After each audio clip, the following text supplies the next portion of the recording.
Rada ba di? Kay gi-invite naman sa ta. Kabalo na mo unsa. Mamerkday na po datong tirada. Kay mamerkday hay man ta. Ay unsa pa man di ay. Bula-bula na pong baba sa kulera.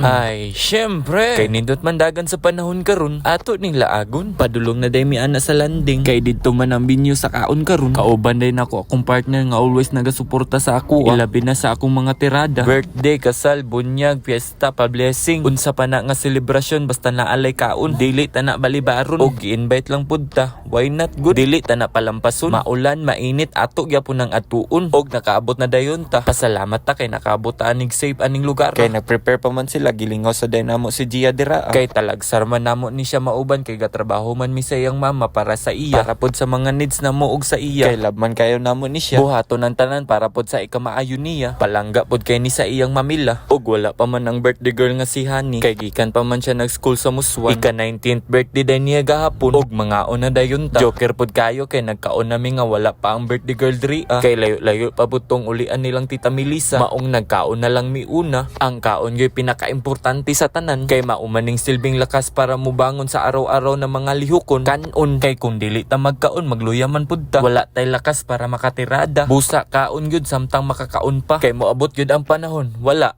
Diin na.